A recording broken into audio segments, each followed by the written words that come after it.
Welcome back to another episode of Consciously Clueless. I'm your host, Carly, and I'll be your guide on this journey from consciousness to cluelessness and back around again. Today on the podcast, I talked to Adam Sudd for part 2. Adam's life in 2012 was completely out of control. Once weighing nearly 350 pounds and struggling with multiple addictions, serious chronic diseases, and mental health disorders, his life nearly came to an end when he attempted suicide by drug overdose. He checked into rehab, and with the help of his parents and a plant-based diet, he began a journey that led to a remarkable recovery. Reversing all of his chronic diseases, getting off meds, including psych meds, within 1 year and losing 180 pounds. Don't forget to listen to part 1, episode 69 first. Here we go. This podcast is sponsored by BetterHelp. Is there something interfering with your happiness or is preventing you from achieving your goals? By now, you all know that therapy is an important part of my own self-care. It has truly been a game changer in every aspect of my life, including achieving goals. BetterHelp is the largest online therapy platform worldwide.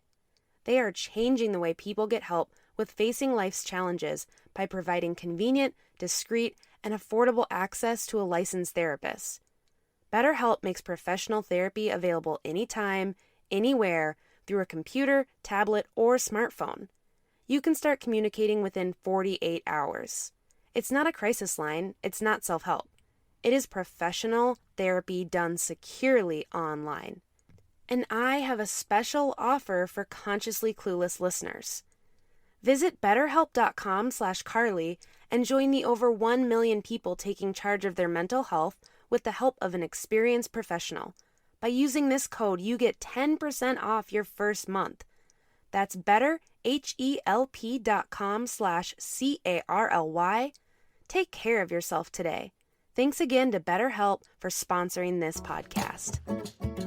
Thank you for joining me again. I'm really excited to be doing part 2. Yeah, me too. I know Yeah, that this is gonna be great. there's a lot to talk about. I was listening to some of our first interview today and was like, oh yeah, I want to know more about that. Oh yeah, I wanted to know more about that. So I'm really excited Fantastic.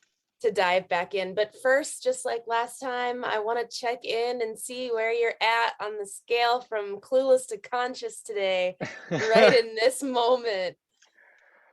I would say I'm currently in the middle.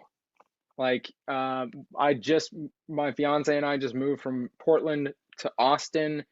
We've been in Austin now for like 13 days, and we just found out that our stuff hasn't even left Portland yet. Oh no. And so we're like so displaced and ungrounded. And so I'm trying to figure out with the movers why our stuff hasn't left. And so it's this whole thing. And so everything is a minute to minute deal. And so I am not fully present all the time the last few days. Yeah, that sounds, when you said ungrounding, I like felt it in my body. That restless feeling is sometimes so hard to combat. Very, very hard. And it's, there's such a sense of being like not lost, but unsettled because the routine is disrupted. And then everything that's I would get up and I would go downstairs, make coffee, and would have all our things. And now we're kind of going back and forth between different locations because we can't work at our place, but we want to. So yeah. Well, I'm sorry you're dealing with that, but I am appreciative that you made this interview work despite all that. Yeah, no, of course. Yeah, me too. This is gonna be great. So like I said, I have a bunch of questions to follow up on from the first interview, but I wanted to hear first, like, what have you been working on? What's been going on in your world before I riddle you with questions? Yeah, still the focus is still, we submitted for, we're publishing 4 manuscripts on the study this year. The study that we talked about in the first episode. And so the focus You want to remind listeners real quick what that study was? So first of all, go back and listen to the other episode. Yes, agreed. The study that we're talking about is the very first controlled trial to investigate the effects of nutrition on early addiction recovery outcomes. The nutrition that we decided to investigate was, how does a plant-based diet impact recovery in the early stages. So when individuals are in the treatment center setting, there's never been any dietary study of any kind ever done. So nutrition has never truly been investigated in a controlled trial setting. Yep. Certainly not in the way that we did it, which was really controlling for variables as other variables as much as possible, and focusing specifically on how does the diet affect not just your biometrics, so not just your cholesterol and all that, but also your microbiome, as well as your emotional and psychological outcomes.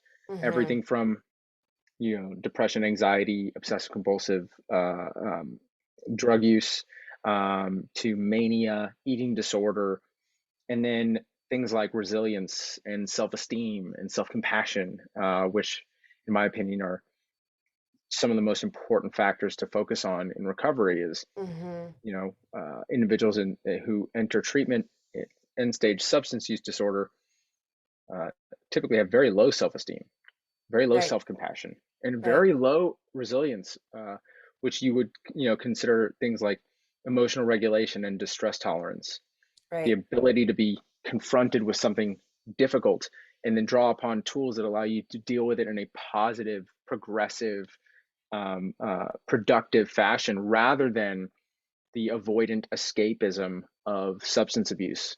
Right. And we have some really phenomenal things that we're publishing. First of all, it's the first study ever to show that a plant-based diet does not have any negative impact on recovery.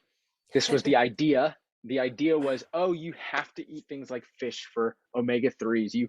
A recovery diet should include. You can't tell people in recovery to restrict food. That's a dangerous thing to say. Is part of the narrative that a plant-based diet is not going to be beneficial. This is the idea that in fact, there's very few treatment centers that even offer plant-based options without you saying, hey, I was already vegan before I came in.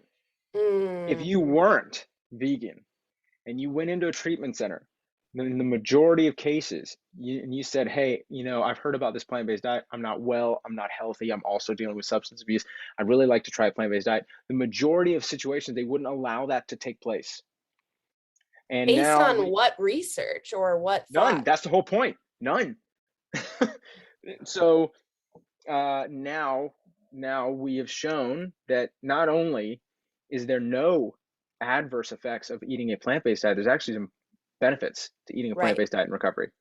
So Who would have thought? Really excited. Yeah, that's the thing. Like, people in the plant-based world, people who are plant-based researchers, medical researchers, we from what we know to be true about the majority of evidence that exists and what it suggests, is that plant-based diet is an incredibly beneficial tool to use to heal the body. And so we could make the assumption based on that, hey, there's a reason these people shouldn't be fed a plant-based diet. Here's the thing. Here's why I think it's been an issue. Number one, there is no data to convince treatment centers, don't worry, you're not going to be dealing with some kind of liability malnutrition issue. Right. Number two, most of these treatment centers probably don't have individuals who are educated on plant-based nutrition in order to say, I feel confident here that we could put together some kind of dietary protocol to serve them plant-based foods in a healthy fashion that doesn't leave them calorie deficient. Because that's really what's going to happen. Is the biggest risk is individuals eating too low a calorie dense diet where they feed them nothing but greens, and then they eat 1,000 calories a day, and that's going to be a problem. Right. Yeah. So now that I have a new set of questions, so buckle up. But before I go into that, I want to follow up on a few things from the end of the last episode, actually, because we started getting into stuff and then it was like, oh no. So one thing that you started to talk about was the gut and the microbiome and mental health. And we kind of scraped the surface in that, but I would love to expand upon that a little more, because we hear that, like, trust your gut and the second brain and all that, but you started to explain a little bit more what that means. Could you elaborate on that in terms of, I think it's really especially fascinating with mental health and things like resiliency and that.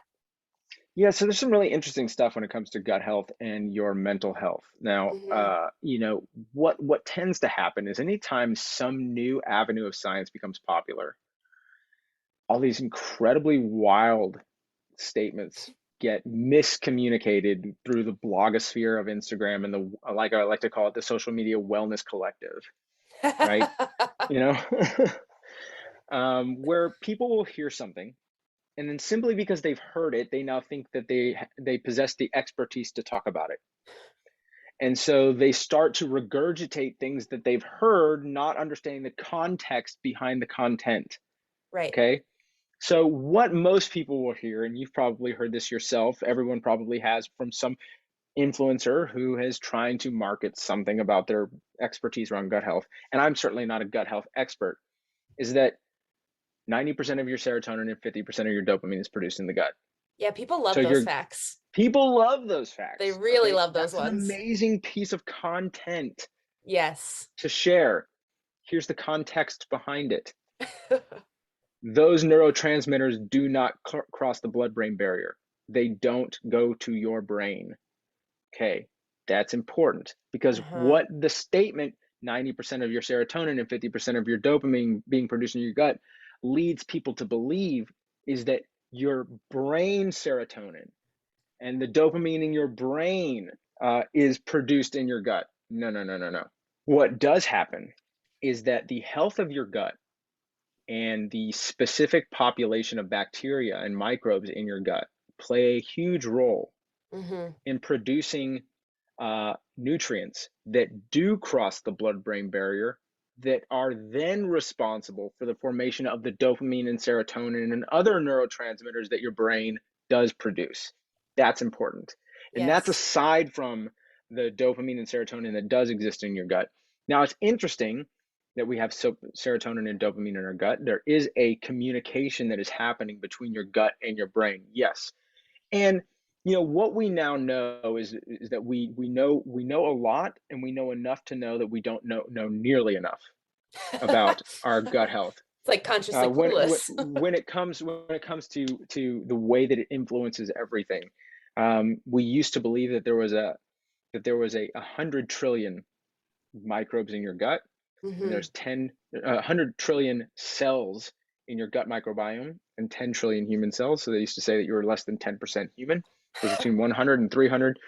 It's not that big of a variance. Okay. It's more like 30,000. Okay. Uh, um, uh, it's not as big of a variance as we once thought it was, but it's still impressive that there are Right. more cells in your gut microbiome than there are human cells. So that means of all the cells that are making up you right now, the majority of them are not your human DNA cells, which is really fascinating. Also, while the It's one of those diversity, statements that makes you like think for a second, like, wait, yeah, what? What's happening? it's so funny because I heard someone put it this way: if that's true, and it is, it's a fact that the majority of cells in your body are not your human cells. Are we then just bacteria having a human experience? I kind of like that. I don't Yeah, know. That feels uh, right. and things like if you don't like bacteria, you're on the wrong planet. Uh, and Being it's it true. is it is important because here's how involved the microbiome is in not just your own microbiome, but your microbiome comes in contact with the microbiome of the entire world. Because everything that is alive on this planet either has a microbiome or is one. Mm, mm, So it's really important to understand that your microbiome is a huge influential factor in your own health, and the microbiome of the world around right. you is a huge factor in your own health.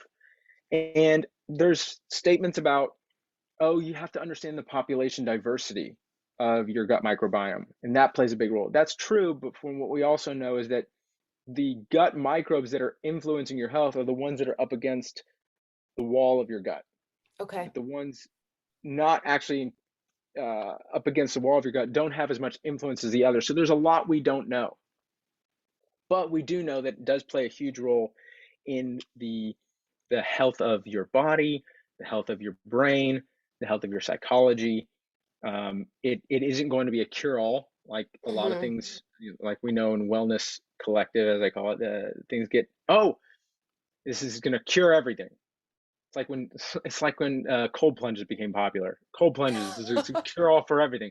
No, it's not. It's a profoundly powerful tool, but it's Uh-huh. not going to cure everything. Celery juice. No, don't Oh get me my started. gosh. Don't get me started on celery juice.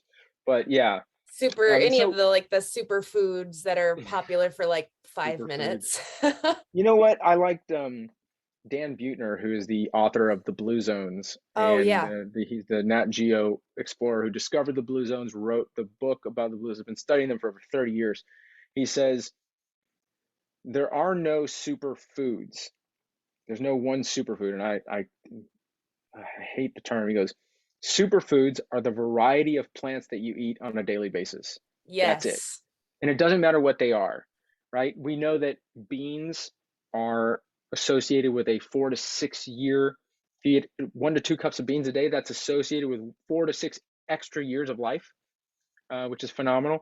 A handful of nuts a day associated with an additional 2 to 4 years of life.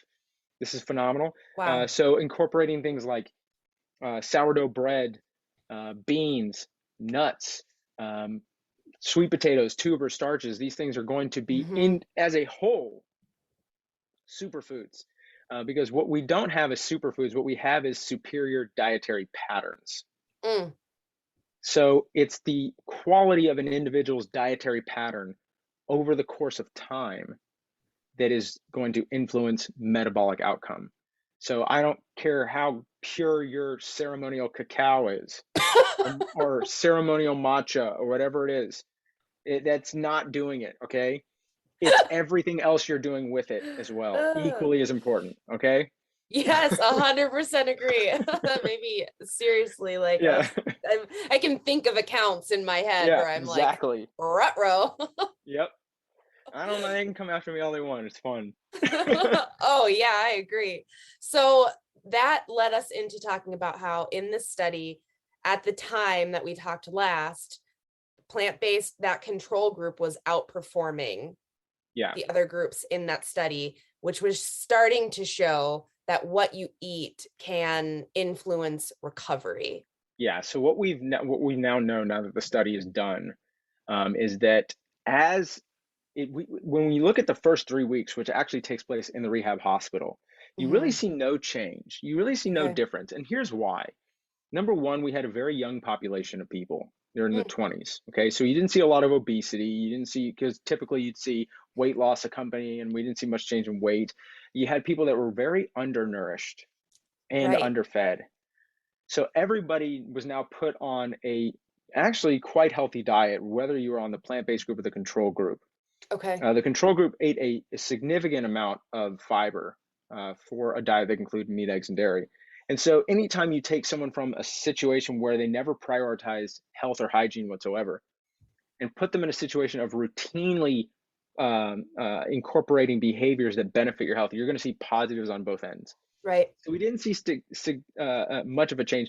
But when you get to week 10, as dietary quality was increasing, you saw increases in self-compassion, Mm. self-esteem, and resilience, which was our primary outcome. Wow. The other thing was at week 4, you'd see people go into sober living.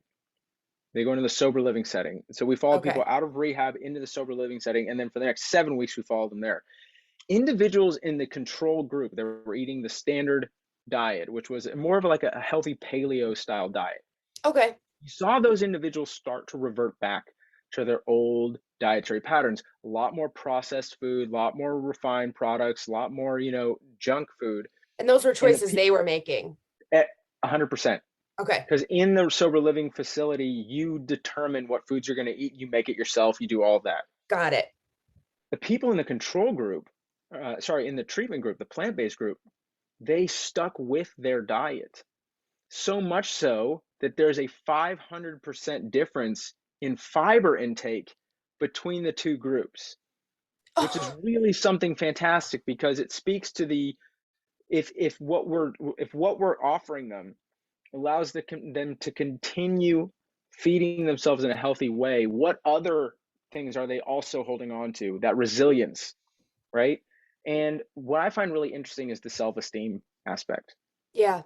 because I look back at my journey, and I came into treatment very, very sort of broken individual, in the sense that I had very little, if any, self-esteem. I had Mm-hmm. zero resilience whatsoever. I mean, my distress tolerance was nothing. It was either I was okay or I was in fight or flight. Right. There was no range between the two. Um, and over the course of time of doing this diet, like, I noticed this profound shift in my esteem. I noticed this profound shift in my ability to tolerate things. Now, this is paired Mm. with therapy. So I want people to understand that this is paired with therapy. And every single individual in our group was also doing the diet in combination with therapy and movement and other things. Right. But I think it's interesting because what I think it comes back to is the difference between what we should call passive recovery Okay. and active recovery. So I'd like to define passive recovery as simply not using. Okay. Okay. So what they've done is they've moved into a rehab facility that allowed them to safely detox this individual off of whatever substance they were using, Right. get them to understand, hey, look, there's some issues we have to do, or we have to work on here, and then hopefully move them into the next stage, which is sober living and IOP, intensive outpatient therapy programming, where in that situation you really get into the therapy, you get into you know the inner work, all of that. Right. But what these people do is they do that, and then they just don't use. They don't really change anything else. They're going to do the therapy, and then they don't use. Okay, and that's what I would call passive recovery. And Okay. we have to think of your esteem, like your own self-esteem, everybody's self-esteem, is a mechanism that responds to you and what you're doing as if it were the world watching you do things. Okay? So simply not using, when you think about the rest of the world, there's a great evolutionary psychologist named Doug Lisle who talks about something called the ego trap. He also wrote the book The Pleasure Trap, and it's phenomenal. And he talks about the esteem mechanism this way. He says the esteem mechanism is an internal audience Mm. that responds to you as if it were the world watching you live your life. Okay. And Wow. so if you're just not using, the rest of the world would look at you and say, well, good for you. I don't use ever. That's what it looks like. This isn't worthy of praise. I'm not going to give you applause. You don't deserve any esteem for this. Good for you. You finally caught up with the rest of us. That's what Wow. it seems like. That's what it might feel like. Now, here's the interesting thing. You pair that not using and replace it to, instead of using, I'm going to adopt a plant-based diet and start moving my body. Now, even if you weren't getting sober, adopting a plant-based diet and exercising would be worthy of praise. The world would look at you and go, bravo, man, that's fantastic. I mean, that's quite a sacrifice you appear to be making for the betterment of your long-term health. Way to go. This is raising your internal esteem. Yeah. Now, if the rest of the world were aware that you were also getting sober while doing those things, all of a sudden getting sober while doing it is something worth being praised for. You're doing that while not using? Oh my goodness. Bravo. I have trouble doing that, and I'm not even trying to give up drugs. Already now, giving up Yeah. drugs is not just some passive thing that isn't worthy of praise. It's become something worthy of praise, and your internal audience applauds you for it every single day. And then Wow. after a certain period of time, people are going to start to notice something take place in you. They might notice you losing weight. They might notice you going off medications. They might Right. notice you moving better, or looking better, or feeling better, and they're going to comment. They're going to say to you, hey, what are you doing? You Mm-hmm. look phenomenal. Or I noticed you getting out and you're running every single day. That's phenomenal. How are you doing this? That simple question, how are you doing this, is a statement to your esteem mechanism that says you seem to have figured something out that other people haven't figured out yet. You now have value that you could share with the community of shared respect that you find yourself in, that they haven't been able to discover yet anywhere else. This raises your esteem. This gives you a sense of value that you have that can be shared with other people within a community of shared respect. That's connection. That's Wow. being a part of something and being valued amongst a group of people. And there's also an evolutionary aspect to it, which says people see something valuable in me, which means if there's danger around, I'm worth keeping alive. They'll Right. fight for me because if I stay alive, I possess knowledge and value that could keep other people alive longer. Believe me, we know consciously, we're not consciously aware of that, but absolutely our everything about our genes is taking cues from either individuals or the environment and how we're doing to say, hey, we are now ranking higher amongst the value order of a group of people. Wow. Yeah, it's pretty incredible. And so, it's like I said, now please, I don't want anybody who's listening to this to think that when I say if you just stop using, you're not worthy of praise. You are absolutely worthy of praise. What I was talking about there is the ego trap of the stigma the rest of the world puts on people that Right. says to just not use gets you to zero. It's not worthy of praise. That's a stigma that people in addiction are fighting against. But Yes. what we can do for ourselves is instead of saying, I'm just not going to use, we can say, instead of using, I am going to eat a plant-based diet. And I'm going to focus my attention on building my life and structuring my life around when and how and what I eat instead of when and how and what I use. And this could build a foundation of esteem for myself, a self-efficacy of what I could offer myself in my future statistical likelihood of survival, and value amongst a group of people. This is phenomenal stuff. This podcast is sponsored by TerraSeed. TerraSeed is on a mission to disrupt the vitamin industry, empower vegans, and reduce plastic waste in the world. They put everything plant-based people struggle to get in an all-inclusive, vegan, compostable package multivitamin that replenishes them and our planet every single day. Seriously, y'all, win, win, win. Even if you're not vegan, this vitamin will help you get those key nutrients that you need. I am so excited to share a discount code for your first purchase. Use code CARLY50 at checkout to get 50% off. Again, that's CARLY50 for 50% off your first purchase at terraseed.com. Don't forget this code so they know I sent you. This podcast is supported by She Thinks. Thinks are washable, reusable period underwear. They look and feel just like normal underwear, but better. Every pair of Thinks is made with their signature innovative technology for the ultimate period protection. Their breathable products are safely made with cotton, nylon, and elastin for a little stretch. I am seriously obsessed with my Thinks underwear. They have changed my periods. Try them yourself or get someone the best gift ever with a sweet little discount code. Go to shethinks.com/Carly for $10 off your order today. Again, that's shethinks.com/CARLY for $10 off your order. Try Thinks today. Well, and that's when you just said that I'm going to focus on something else. I was thinking that I'm guessing maybe I'm making an assumption that there's also something to be said about diverting that attention to something else, to something that's bettering you, or I don't know, but that feels Yeah, like no, a useful absolutely. thing. Absolutely. One of the things that is really important, I think, for me was the idea that you can't not do something. Right. You can do something instead, but you can't not do something. So the idea of not using doesn't make sense to our psychology. Right. We have we we have a psychology of more. Mm. That's really important to understand that humans as a species are alive today because we have an unbelievably powerful psychology of more. What does that Meaning that mean? what that means is if you and I were to travel back 10, 20, 30,000 years from now, and we were existing within a tribe, and we were living in an environment of scarcity, that's what it would be, where calories were not guaranteed. They were something they were expensive in the terms of biology, meaning Right. that we had to pay a lot of energy in order to find them. We had to put ourselves in harm's way to find them, and then we had to compete against other people that were looking for the same calories and other animals that might eat the same calories that we eat.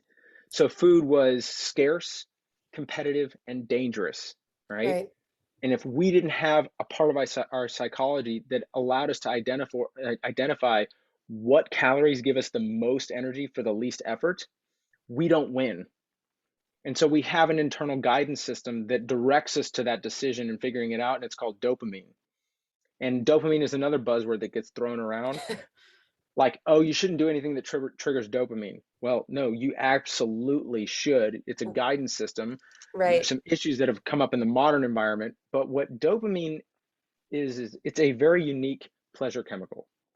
So there's other neurotransmitters that we produce that give us the excited euphoria of pleasure, but dopamine is unique because it's a reward pleasure chemical, Mm. meaning that it's giving us a sense of biological success for our future.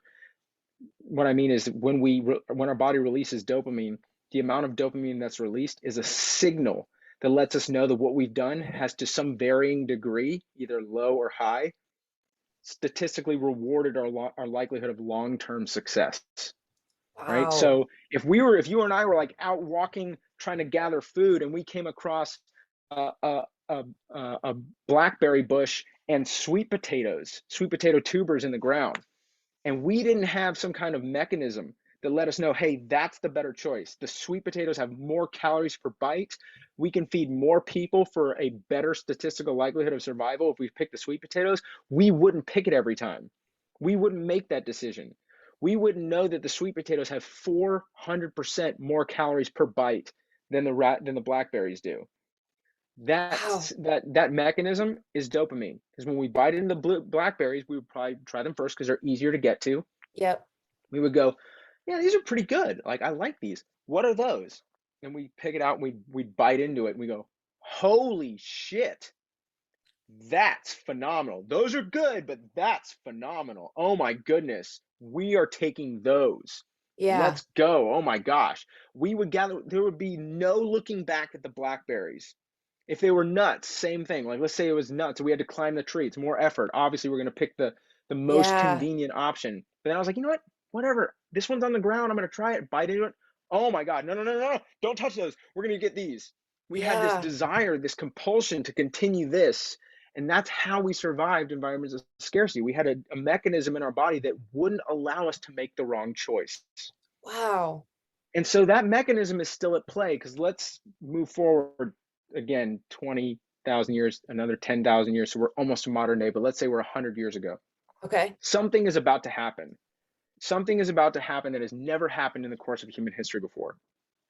All of a sudden, over the course of the next 100 years, every single decade, the calories per bite are going to get greater. Mm. Every single decade, we're going to have the opportunity to find food that has more calories per bite than has ever existed in human history. And every decade up until now, it's going to be easier and more convenient to get those calories than it Wow. has ever been. And our guidance system, dopamine, has no idea that this is a problem. It has no understanding that this is artificially happening. It's not occurring in nature. And so our dopamine system is responding to the modern environment as if it were an environment of scarcity. And this is why you see the situation that we have today. This is why people go, I don't know why. I just, like, whenever I drive by McDonald's, I just can't stop. I can't stop myself from going, because your body understands you can get 1,000 calories without even getting out of your car. That kind of convenience has never existed before, ever. Wow. And it feels unbelievably right. Also, same situation with drugs and alcohol. You get this flooded euphoria. You get this unbelievable, like, let's talk about cocaine, because cocaine targets the dopamine receptors of the brain. Right. It's literally every time you do cocaine, you get this massive flooding of dopamine that's hijacking your motivational system into believing, holy shit, this is the best thing we've ever done for our survival.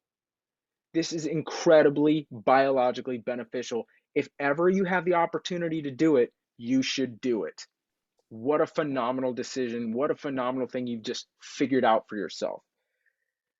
And when we talk about addiction recovery, what they do is they play on the idea that the problem is the substance, that Right. it's the substance that's the problem. And they'll say, oh, you're addicted to cocaine. Your problem is cocaine. Just stop using cocaine. And they think that that's because there's a biological dependency that occurs, right? You Hmm. can go into withdrawals. There's the, oh, I can't stop using it, so that's why it's a problem. But really what you should ask this individual is, why did it make sense that you couldn't say no to it? Hmm. Why did it make sense that for you, cocaine was so unbelievably attractive? Because it's not the only place you can get dopamine from. But why was this so attractive? And if you were probably to look at this person and ask them to describe their life, like you can take me, describe my life when I first discovered stimulants, Yeah. amphetamines, that was my thing. I would say, well, I'll tell you, I was incredibly disconnected as a human. I had no self-esteem whatsoever. I wasn't working. I was disconnected from my family, and I was incredibly depressed for those reasons. I was overweight. I had this belief that I had to get thin, and I couldn't get thin. And if you were to, the minute I tried amphetamines, it delivered an opportunity of seemingly solving that problem with unbelievable ease and unbelievable repeatability. Okay, that's incredibly attractive to someone who's dealing with some kind of internal pain and disconnection that they can't figure out how it got there and they don't know how to solve. And they don't know that it's okay to tell somebody, right? Right. And so what we should be saying is, why does it make sense? Why does Wow. it make sense that cocaine or stimulants or opiates are so attractive to this individual? Why are you in so much pain, and why does that pain make sense? Because I'll tell you, if you were to go 10 years back when I was in the worst of my addiction, and you know you came to me and you were hanging out one night, we were having a drink, and you said, hey, just so you know, you probably don't know this, but I put amphetamines in your drink. I put heroin in your drink. And I go, oh, really? And I had this unbelievable euphoric experience of all the pain in my life being relieved Hmm. immediately. All the sense of that I'm lost, that I'm a failure, just being taken away. And after the heroin wore off, you came up to me and you said, hey, how did that feel? I would say to you, it felt incredibly successful. Mm. And then you said to me, would you like more? I can get you as much as you want. In the current state of disconnection that I was living in, it would be nearly impossible for me to say no because I haven't Wow. been able to find another solution to it. I'm too ashamed to ask anyone else for any other options. And the other options require a boatload more of work Yeah. on the gamble that it will work. This I know works, right? Well, now I want you to come back to present day to me, having gone through recovery, doing a lot of inner work, healing my relationship with myself, my other people, and my physical self. And we were having, we were out at a restaurant, and we were both, having tea. And you go, "Hey, just so you know, I slipped heroin into your tea." Guess what would happen? The same exact euphoric experience that I had 10 years ago would happen. Same thing. I had the same pleasure response. It would feel amazing. Any sense of anxiety that I may have had, or any sense of worry, would be relieved. Yep. And as soon as it was over, you would come up to me and say, hey, how did that feel? And I would probably tell you it felt incredible. And then you would say, hey, if you want more, I can get you as much as you want. Do you want it? My response now would be, no, thank you. And the reason why isn't because I spent enough time away from drugs and alcohol, but because those meaningful and loving bonds in my life have been reconnected. And I know that if I keep using, I won't be able to show up for them. Wow. I won't be able to show up for myself, both physically and emotionally, every single day and be present with it.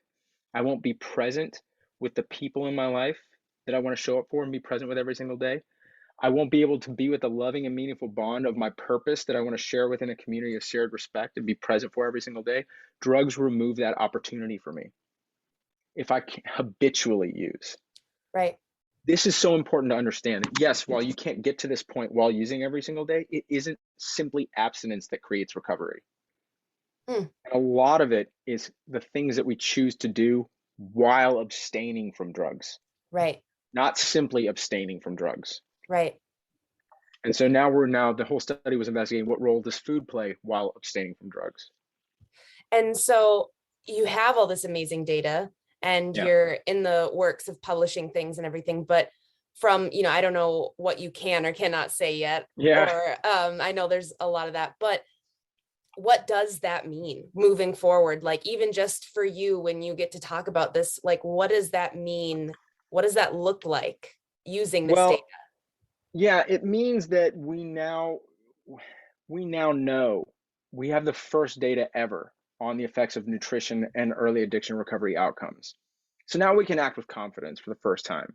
And Yeah. we can say, hey, look, here's what we know to be true to the best of our knowledge and with all the research done to date, that as you increase your consumption of plant foods in recovery, the higher your dietary quality, the greater your resilience over time, the greater your self esteem over time, the greater your self compassion over time.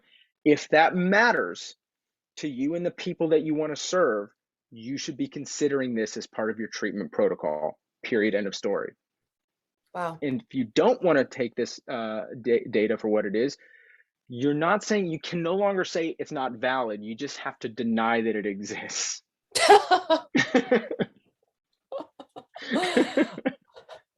Oh, so one of the things I was thinking of as you were talking earlier, and just this question I've had in my head for a while. So, like, what does this mean? Like, what does this look Yeah, like?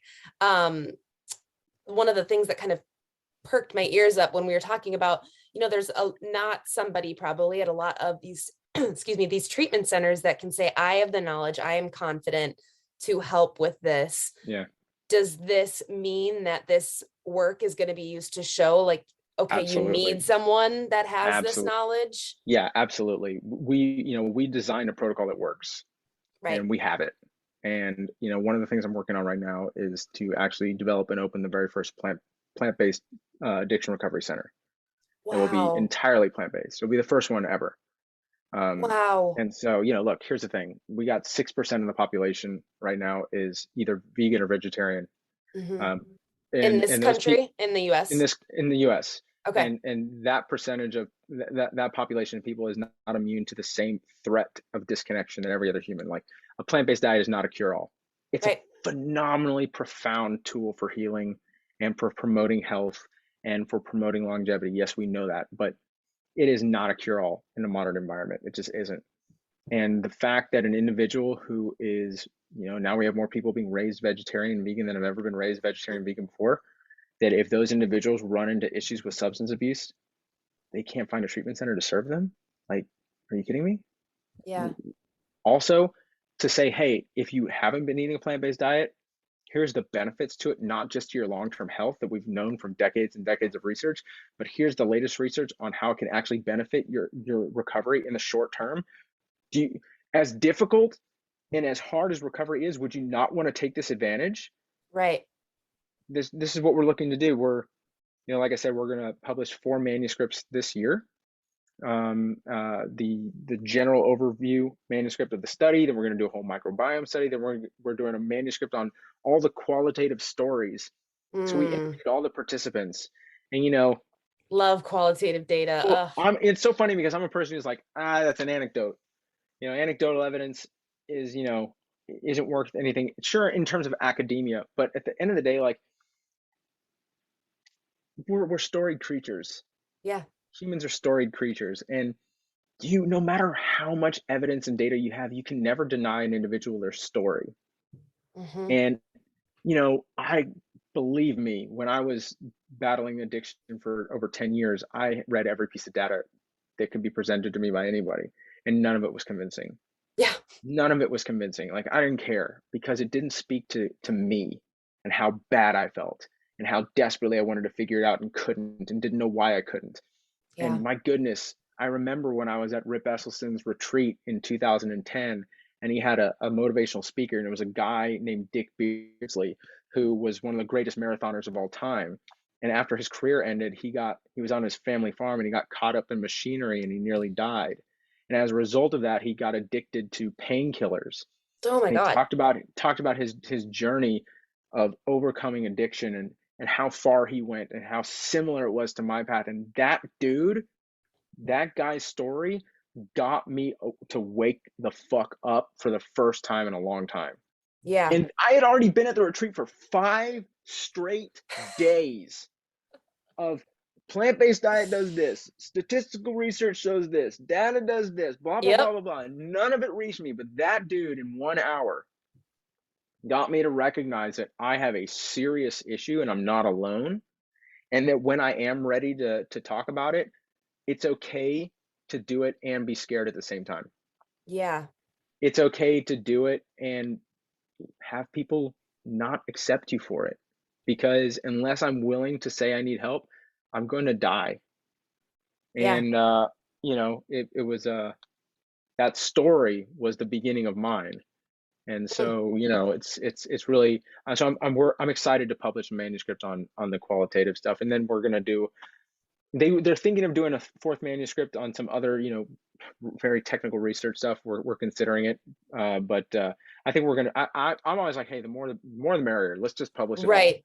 Yeah, So yeah. absolutely. I'm really excited to see that. I was in sociology and women's studies throughout my undergrad and my master's. So I feel like I definitely had the like sociology is always trying to make sure that everyone thinks it's a science. So they love showing off with numbers. And women's Yeah. studies is always like, yeah, stories.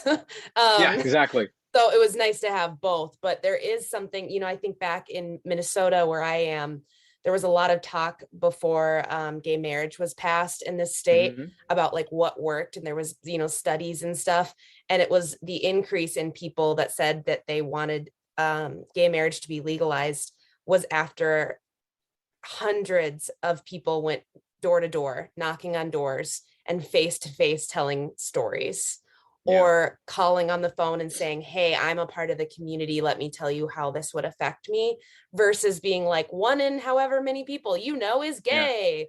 Like, that Yeah. It wasn't doesn't it, working. that doesn't work because you can't personalize a number that big. Like Yeah. when we talk about animal rights, you hear all these people, all these statistics that 100 billion animals, 100 billion land animals a year are killed for food, right? They're killed in the slaughterhouses, and that number is so big that we can't personalize it. You can't Yeah. individualize it. You can't conceptualize it. In fact, it's so big. A lot of people don't know that there's over 100 billion animals killed every year, and there hasn't been 100 billion humans that have ever lived. God. Like that's how big the number is. But it's when you get someone to witness it themselves that, oh, I'm face to face with this thing. I can see it. I can Yeah. feel it. I can hear it. Yeah. Just like with gay rights. If you're forced to have a conversation with a gay man or woman whose life and ability to be themselves is being threatened, and you hear it and you talk to this person, you connect with them, all of a sudden it now becomes part of your story, because you can either accept that you want to support this person, or you have to deny them their ability to live the life that you want to live yours, Yep. you know? Yep. Wow. So This is so exciting I mean, are you just like, sometimes do you look around and you're like, holy shit, I can't believe that I've made this happen, because it's yeah, huge. it's huge. Yeah, there are times when I'm like, when we say, hey, like I guess it was like about a month ago when I got the email from my lead researcher that it was submitted for publication into the Drug and Alcohol Medical Journal, and I was just, Wow. I'm like, wait, that means we're done. Like, oh my God, we're done. Like, we're done. With this part of it, obviously we want to keep going, but as far as this study is concerned, it's done. And I mean, Wild. we started in 20. God, I think we started planning it in 2018, you Which know? seems like a billion years ago It was a at this billion years point. ago.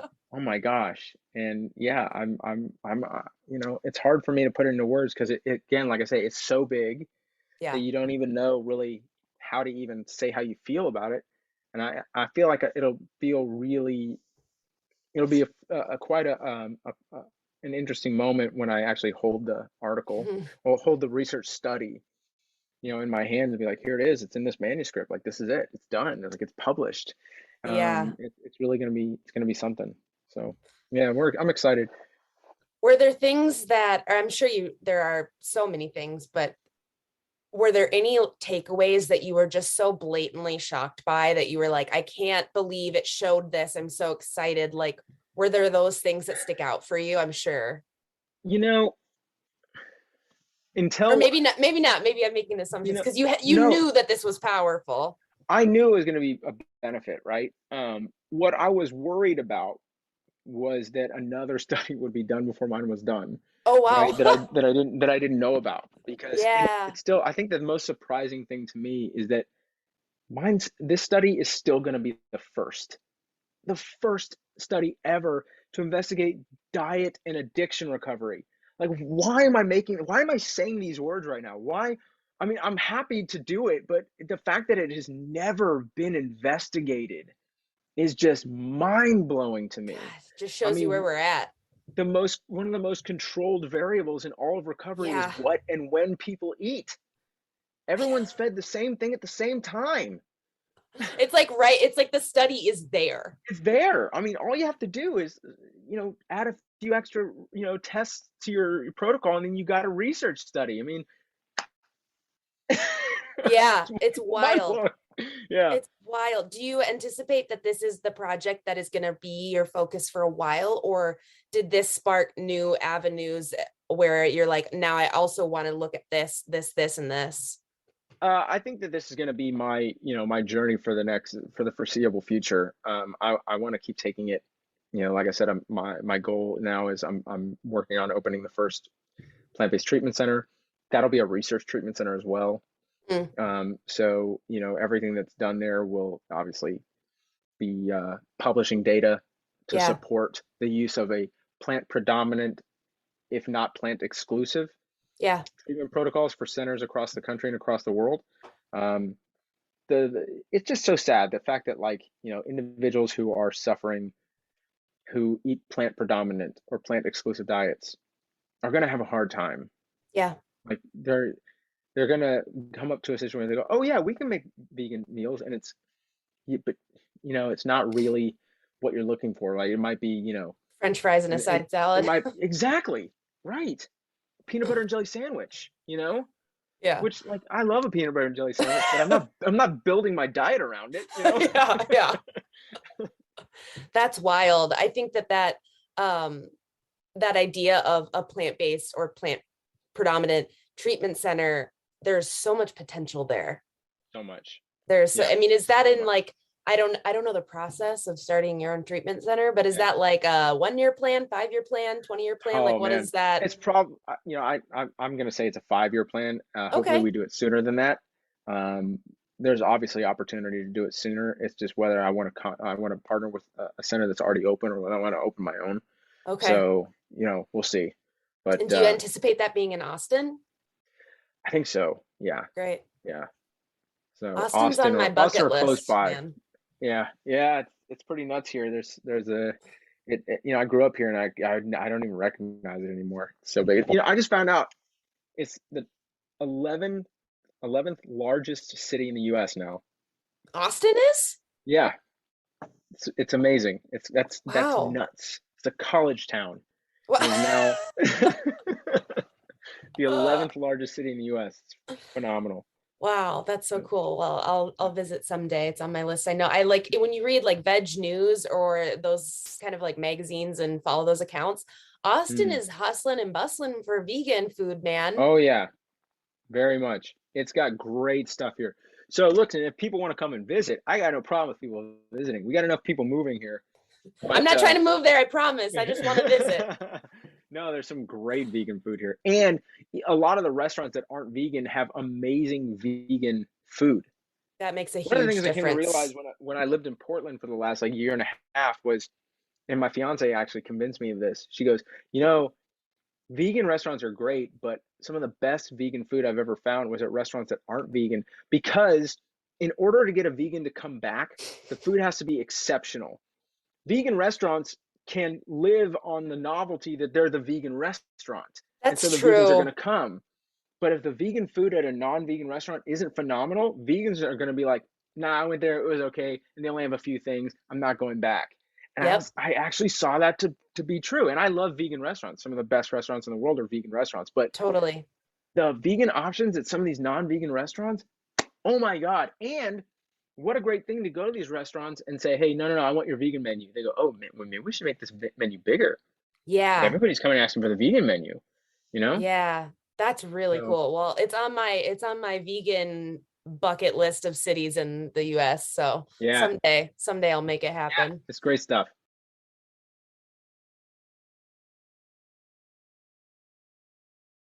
One of the things you can tell yourself or you can tell that individual is that you're not broken Mm, because of this. That's not why you're struggling with substance abuse.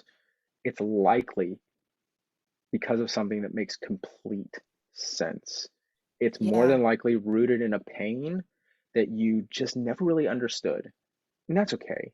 We're not raised with the opportunity to develop the ability to understand pain. In fact, our culture has a profound willingness not to want to understand pain.